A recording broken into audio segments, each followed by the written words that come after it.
Hello, everyone. Welcome to the Weekly Movie Minute. My name is Joe from Create Context, and this is my review of the new A24 movie, Opus. Opus is a visual feast driven by incredible performances and deep-seated themes. This movie is going for it in every sense of the word. John Malkovich chews the scenery every moment he's on screen. Ayoade Edebiri is believable as the only sane person in the bunch, and the supporting cast of Murray Bartlett and Juliette Lewis are providing all that additional flair that they are known for. I was elated coming out of my screaming with how bold and interesting I felt this movie was. The technical style, it looks great, the jokes are funny, and the themes are relevant while also being biting. So I was kind of surprised to see how poorly this movie was performing with critics. Many seem off-put by the visual opulence in this film, or they didn't enjoy where the narrative finally ends. Opus is a biting commentary on everything from critics to influence culture and even politics. And I think that may be the reason why Opus is being rejected so hard from so many critics. Opus isn't a perfect movie, but it is certainly a standout and one of the best A24 movies, at least original kind of ideas from A24, that I've seen in quite a while. There are some gripes I have with the pacing, specifically in the second act, the way that it hides too many reveals. We're left for most of the movie knowing that something is going on, but not quite sure what it is. That's standard thriller fodder, but even some hints at a bigger picture would have been nice. Still, this film is grounded by Ayo's lead performance, and Malkovich is such a treat every time he's on screen that kind of stuff is easy to forgive. The basic premise of Opus is that Alfred Moretti, the Bowie-esque mega pop star played by John Malkovich, is finally returning to music after a 30-year hiatus. To celebrate this momentous, once-in-a-lifetime event, he's invited a select few people to his compound for a listening party for his new album, the first in 30 years. This small selected guest list includes a paparazzi, an Instagram star, a daytime TV host, a rival musician, the head of a music magazine, and the lowly new writer at said magazine, played by Ayo Edebiri. It isn't too long before Edebiri's character, Ariel Ecton, starts to suspect that something is amiss at this extravagant compound. The workers there act more like groupies or cult members than hired hands, and the abundance of children living there gives Ariel pause. The rest of her crew, though, longtime industry veterans in their fields, are quick to dismiss these as just quirks and another part of Moretti's charm. He's an eccentric musical genius.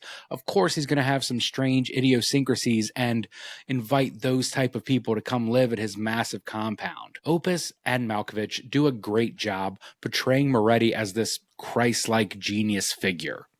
His introduction is him commanding a room with this clearly made-up anecdote of some post-show antics where he loves to just name-drop famous friends. The entire room pauses and stands in awe as he stands up and tells this tale of Chuck Norris and Muhammad Ali trying to one-up each other, and they all explode in laughter when he reveals the way too long to get there punchline that is pretty much just telegraphed.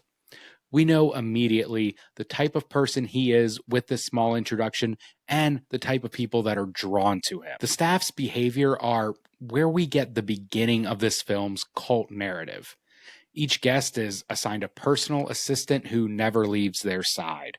It's apparent that these assistants are here more for Moretti's benefit than the guests. After a few strange requests and unexplained disappearances, Ecton quickly becomes the only person to realize that there is something wrong at this retreat. The few guest disappearances are the film showing its hand, but in an overly subtle way. All the strange circumstances and odd behaviors make the second act of the movie kind of play like a slasher film without a slasher.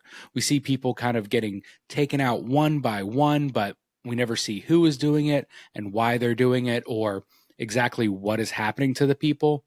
We never know exactly what is going on, but we do know that it is not good. Like I said, it takes a while to know just exactly what's going on at this compound, but also what this movie is about. When it starts, you can tell Opus is clearly playing with themes of fame and cults, but none of that really comes into view, at least not a clear view, until the end of the film. When we learn what Moretti is truly up to, it's less of a shock and more of an aha moment. Like, oh, I get it. I can see how everything built up to this point. I won't spoil exactly where the film goes, but the movie is definitely concerned with fame, power, and those who enable it. Not just the cult like fans or extreme loyalists, but the ones who cover and praise people for their genius in the arts or other ventures. There are definitely overtones of the current presidential administration. That's something that's becoming pretty prominent in cinema. We're seeing a lot of that, but Opus actually kind of gives us a new take on it. It asks us to question how compliant we are in celebrities becoming thought leaders. We are the one watching the pieces on them, scourging the content created either in praise or defamation of them. And in that way, we may be just as culpable in their rise as their own cult followers, at least in the sense that we propel the narrative they use to gain their followers. And this is what I believe is the main reason why so many critics are having a tough time with Opus. The film isn't just a critique of celebrity and fame culture like we were kind of led to believe. It's a lot more than that. It's really a critique of the people who enable this rise to fame. Opus is a shotgun, not a sniper bullet, and everything from influences to TV hosts to even, I guess, people like me that like to talk about movies on the internet are caught in the crosshairs. Fairly or not, there is a bit of culpability from everyone when it comes to the rise of egomaniacal celebrities, even those who are trying so hard to prevent it. I do want to briefly mention the music in Opus, as it is fantastic. The original songs are composed by Nile Rodgers and The Dream, and they absolutely understood the assignment. The songs are the perfect amount of like catchy and corny. It's the exact type of music that you could believe would be regarded as that of a once-in-a-lifetime genius. Opus isn't a once-in-a-lifetime movie, but I think it's a great film. It's able to capture its high-concept themes, provide some entertaining tunes, and it does it all with bright colors and tons of style. It just may hit a little too close to home to those who are unable to quell their culpability in the power that celebrities currently hold. If you like Opus and you're looking for something similar, I have a few recommendations. First, I'd check out The Menu because this movie is a lot like The Menu. There's a strange deserted location, workers that are closer to cult members, and rich famous jerks all over the place. Ralph Fiennes is doing a lot less scenery chewing than Malkovich is, but each casting choice is absolutely perfect for their respective films. Next, I check out Rumors. This is a movie from Guy Baden that came out last year and follows the world leaders of the annual G7 summit. These leaders are presented as some of the most intellectually inept people on the planet, and when they end up facing a real world tragedy, one that's never fully explained in the film, but it's some sort of world ending event, they are utterly hopeless in trying to solve it. Rumors is a movie that I did have some problems with. Its pacing is a little off, but overall, it's a pretty funny commentary, especially on the pomp and circumstances that comes with these type of high profile gatherings of world leaders. Nothing really gets done at many of these things, and it's often just an opportunity for each leader to make a statement on how important they are. It also has Cate Blanchett, and she was great in that movie, and I want people to remember that she had a good movie come out last year, not just the Borderlands movie. Lastly, I'd check out Yorgos Lanthimos' Kinds of Kindness, specifically the last segment in that film. This is a movie that also came out last year, but it was actually an anthology film consisting of 3 different stories that shared actors, but no other real connective tissue aside from a strange character named RMF. The last story in the film, RMF Eats a Sandwich, involves a cult searching for a woman with the power to raise the dead. I wanted to recommend a cult movie because Opus so heavily lays into the themes of cults, but most cult movies are just really dark and violent. Movies like Midsommar, Rosemary's Baby, and The Wicker Man are all pretty far off tonally from Opus. Opus is about cults, but it's also pretty lighthearted. There's a lot of fun to be had, and there's some truly funny moments. Kinds of Kindness is a Yorgos Lanthimos movie, so it is a comedy.